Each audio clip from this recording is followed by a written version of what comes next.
e o vapor sobe. O ferro range.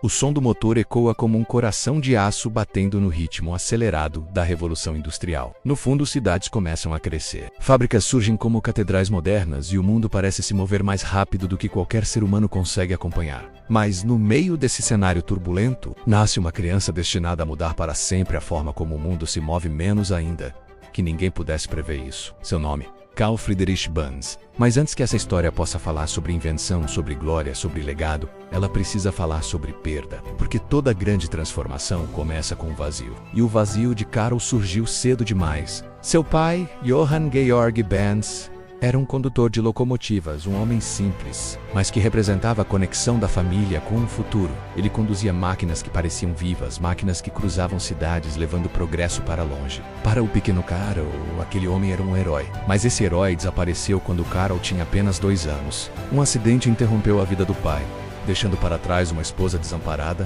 e um filho que ainda nem entendia o que a morte significava. A mãe de Carl, uma mulher de olhar forte, com mãos calejadas, mas firmes. Nenhum livro de história fala longamente sobre ela. Nenhum monumento leva seu nome. Mas sem essa mulher, nada do que você verá nos próximos capítulos teria acontecido. Ela foi a primeira peça do motor que mudaria o mundo. Foi ela quem tomou a decisão que definiria o futuro. Carl não seria engolido pela miséria.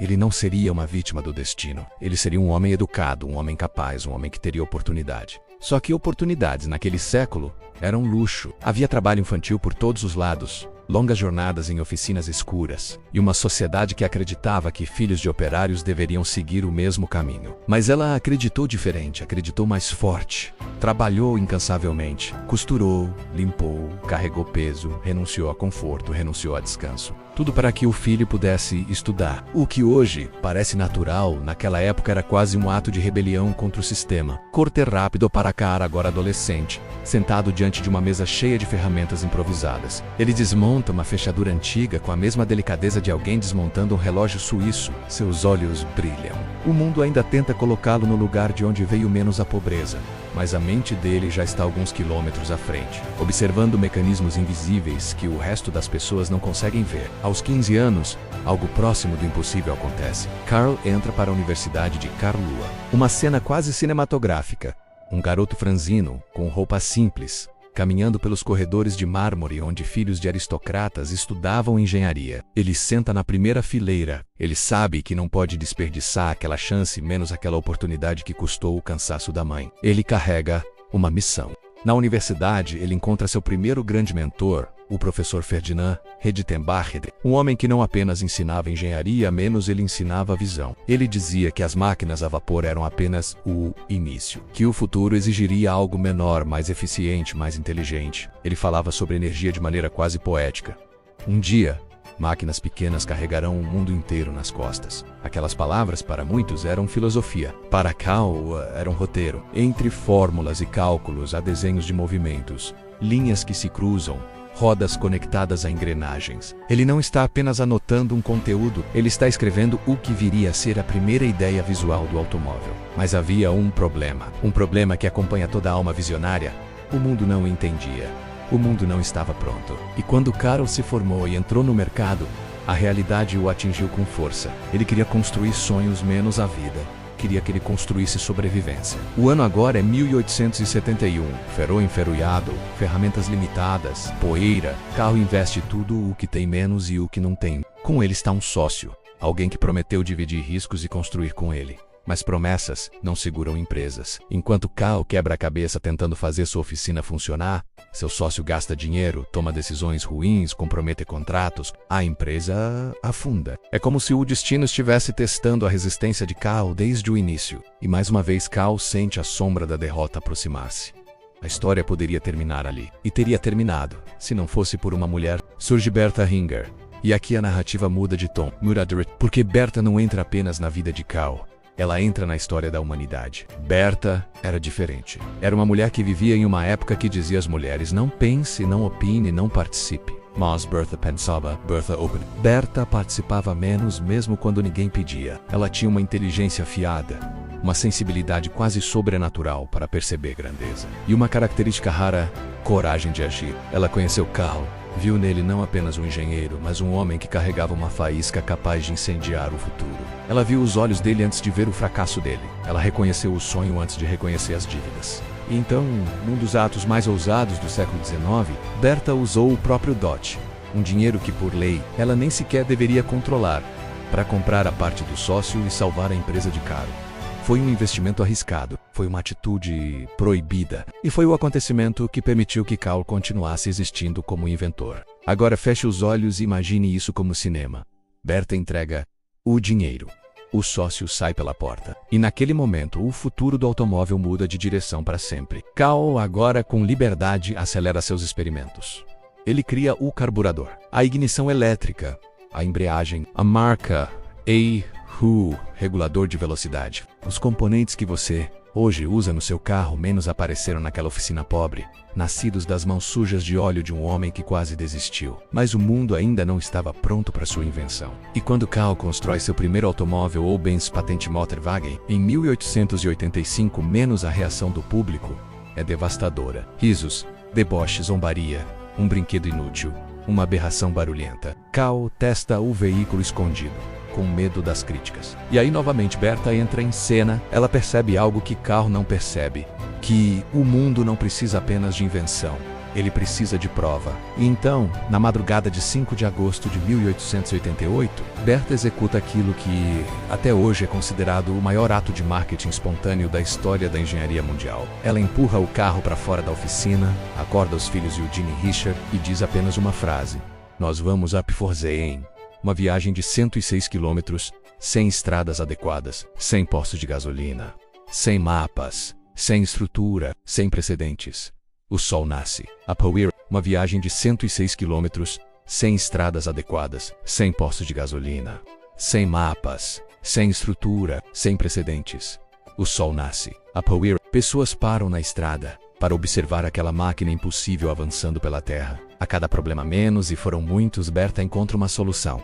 Grampo de cabelo para desobstruir tubo de combustível, pedaço de vestido para isolar fio elétrico, couro de sapateiro para reforçar os freios. E, a cada quilômetro, ela redefine o futuro. Quando Berta chega ao destino exausta mais triunfante, ela envia um telegrama a Cal. E enquanto ele lê a mensagem com o coração acelerado, jornais em toda a Alemanha já noticiavam o feito extraordinário daquela mulher que havia domado a máquina do futuro. O som do Motorwagen de Berta ecoa pela Alemanha como uma profecia mecânica. A viagem dela não apenas provou que o automóvel funcionava menos, ela provou que o mundo não voltaria a ser o mesmo. A partir daquele momento, a invenção deixou de viver escondida na sombra da insegurança de Cal e passou a existir na consciência coletiva. As pessoas não conseguiram mais ignorar. A pergunta já não era: será que isso funciona? Agora era o que mais isso pode fazer? O filme agora abre em um cenário novo. As ruas começam a se transformar. A elite industrial alemã, anticética, agora se aproxima da Benz e se curiosa, intrigada, sedenta pelo poder daquela nova máquina sobre rodas. As oficinas são apertadas, sujas, fumacentas, mas carregam aquela sensação mágica de que algo gigantesco está prestes a nascer de dentro da simplicidade. Caro, pela primeira vez em sua vida adulta, sente que não está correndo contra o tempo. Está correndo com ele. Cada encomenda, cada demonstração pública, cada melhoria técnica o coloca mais próximo de consolidar algo que nenhum ser humano havia conseguido antes. Transformar um sonho individual em uma necessidade global. Mas enquanto isso acontece, enquanto o Motorwagen se torna um símbolo de progresso, outro nome começa a surgir em paralelo. Um nome que ainda não carrega o peso que carregará no futuro, mas que já pulsa dentro da história como um segundo coração mecânico. Esse nome é Gottlieb Daimler. Lá dentro, em completo silêncio, apenas o som metálico de pequenas ferramentas se ouve. Gottlieb Daimler e Wilhelm Bach trabalham lado a lado como dois artistas renascentistas, esculpindo uma obra divina. Suas mãos se movem rápido, quase coreografadas. Eles não estão construindo um veículo, eles estão construindo velocidade. Different to car, que sonhava com estabilidade e acessibilidade, Daimler sonhava com potência. Ele acreditava que a força de um motor poderia redefinir o conceito de mobilidade e liberdade, criando máquinas que não apenas transportassem pessoas menos, mas que as levassem através do tempo sempre mais rápido. Para ele, cada segundo economizado era uma pequena vitória contra as limitações humanas. E Maybach, seu braço direito, não era apenas um engenheiro, era um poeta da mecânica. Ele enxergava linhas onde os outros viam peças, enxergava harmonia onde os outros viam ruído. Era o tipo de mente que podia transformar cálculos complexos em movimentos fluidos, quase musicais. Os motores criados por Daimler e Maybach eram pequenos, leves, incrivelmente eficientes para a época. Eles poderiam ser instalados em bicicletas, barcos, dirigíveis e eventualmente carros. E foi essa versatilidade que chamou a atenção de um dos personagens mais intrigantes desta história, Émile Jelinek. Ele não era apenas um cliente, não era apenas um entusiasta de velocidade. Ele era um homem com ambição, um homem que entendia o poder das corridas automobilísticas como poucos na época entendiam. Para ele, velocidade não era apenas um esporte, era estratégia, era publicidade, era influência, era política. Jelinek acreditava que a marca que dominasse as pistas dominaria o imaginário popular, o mercado e o futuro. E então fez uma proposta que mudaria a história. Encomendou um carro revolucionário, específico para vencer corridas, projetado sem medo. Mas havia uma condição. Ele pediu que o carro fosse batizado com o nome da filha Mercedes. A câmera foca no nome sendo escrito pela primeira vez em um documento técnico. Uma palavra suave, quase musical, mas com a força de um nome destinado a se tornar imortal.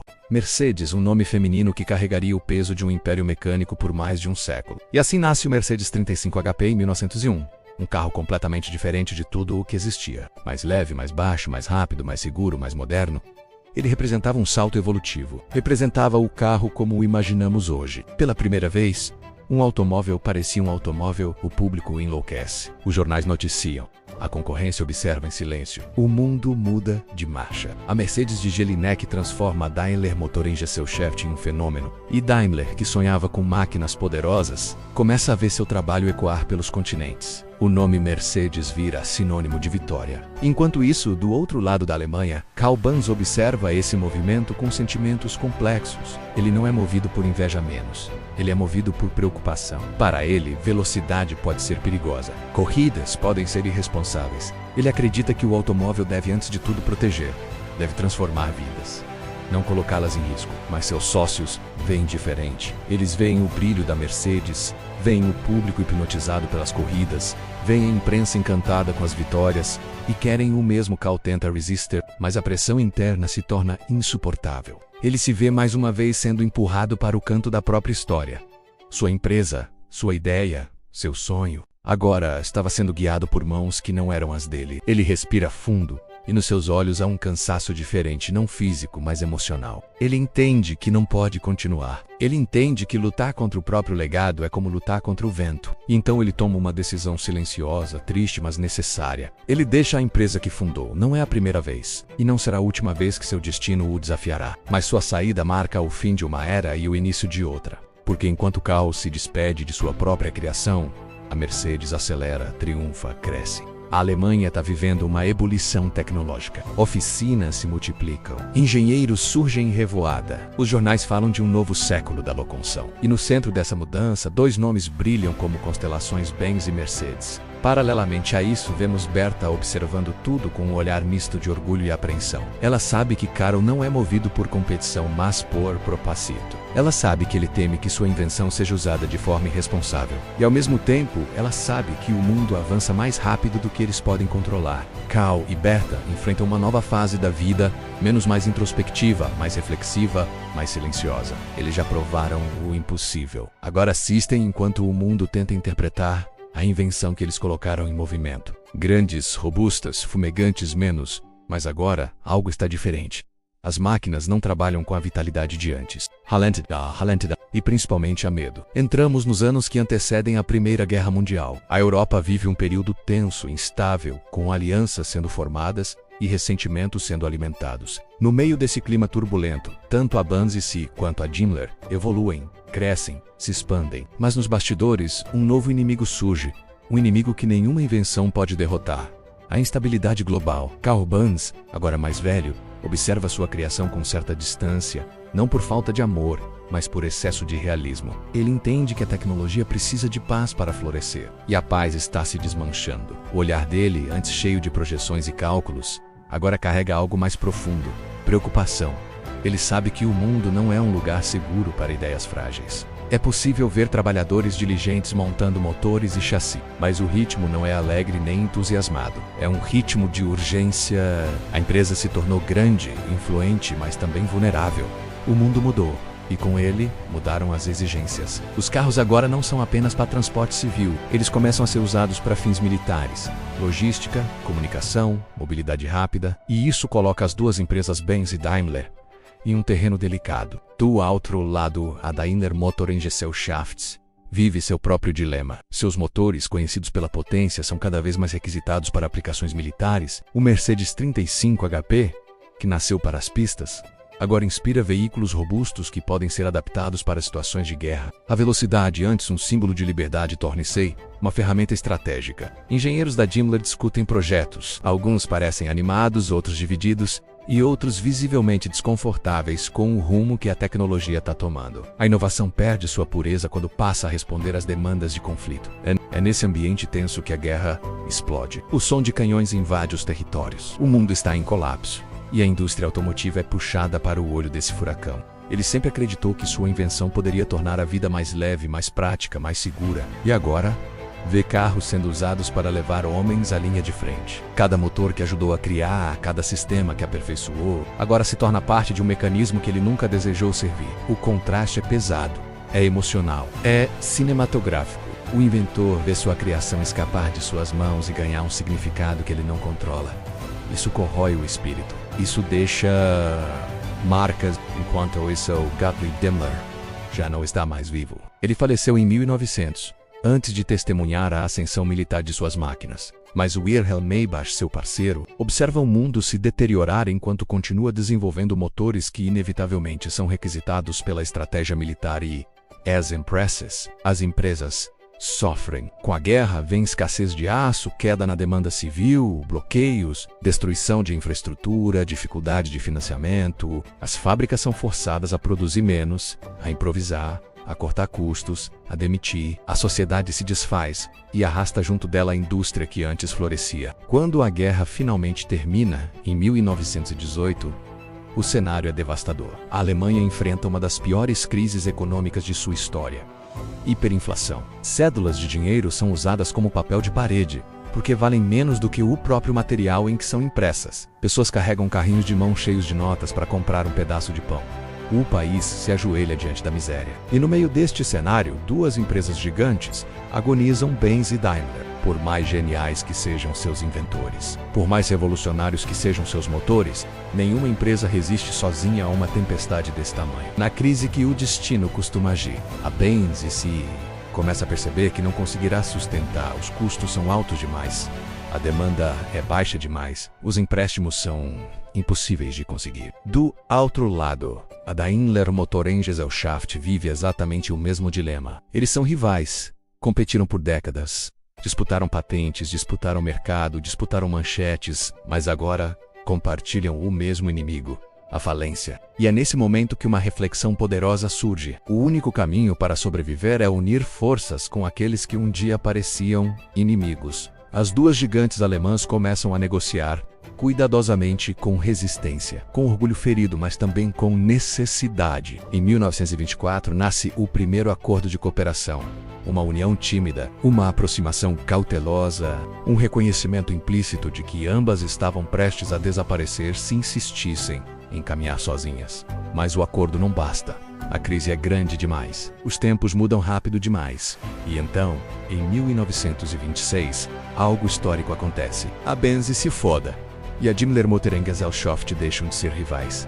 Elas se fundam, criam uma nova entidade, uma nova força. A o nome dessa fusão, Daimler-Benz AG, o símbolo desse nascimento.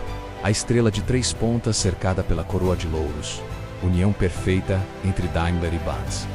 A marca que surgiria dessa união, Mercedes-Benz, é uma imagem solene, quase espiritual. É como se dois destinos finalmente reconhecessem que sempre caminharam em direção um ao outro. Nesse momento a narrativa respira fundo, a trilha sonora suaviza. E vemos Karl Benz, já idoso, caminhando pela fábrica da nova empresa. Ele observa máquinas muito mais modernas do que as que ele sonhou um dia. Observa trabalhadores que nunca o conheceram, mas que vivem graças a algo que ele imaginou há mais de meio século. Observa motores potentes, estruturas elegantes, carros sofisticados, frutos de uma união que parecia impossível.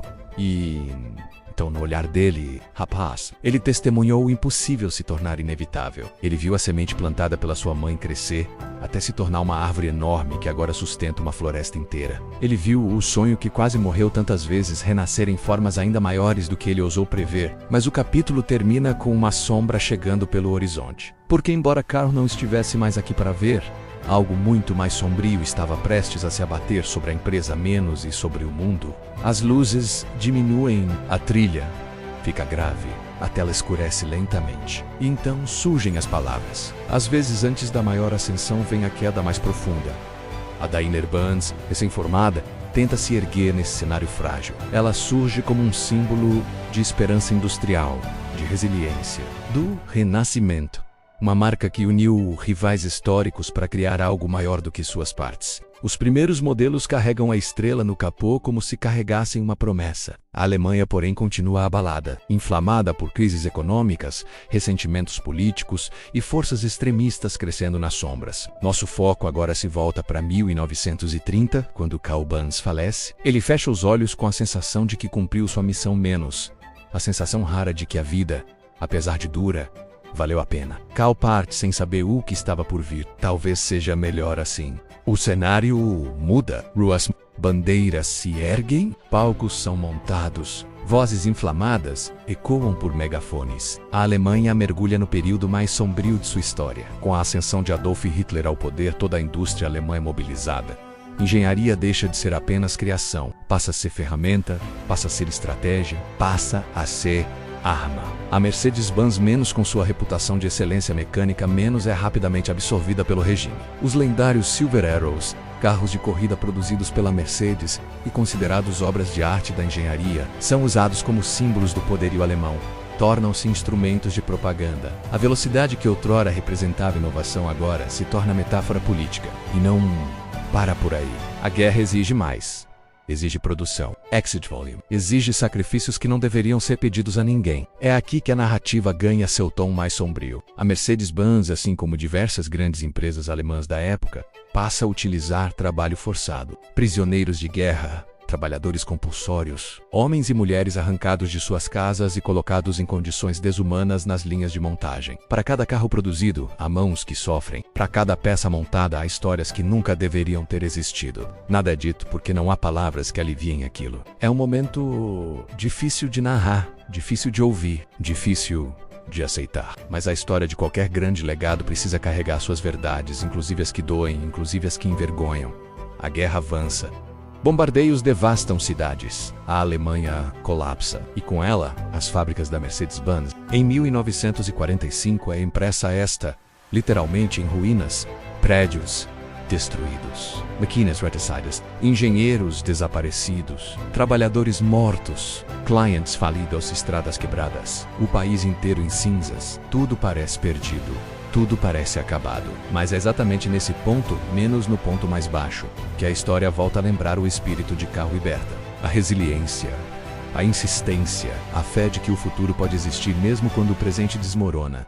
O pós-guerra é caótico. A Alemanha é dividida. A Alemanha ela é dividida. A fome, a culpa, mas também a reconstrução. A Daimler-Benz é obrigada a encarar seus erros. E pela primeira vez começa a registrar oficialmente sua participação no esforço de guerra e no uso de trabalho forçado. Essa responsabilização ocorre de forma lenta, gradual, desconfortável, mas ocorre. E esse processo será fundamental para a reconstrução ética da marca. Enquanto isso, as fábricas começam literalmente do zero. Os engenheiros que retornam encontram apenas escombros.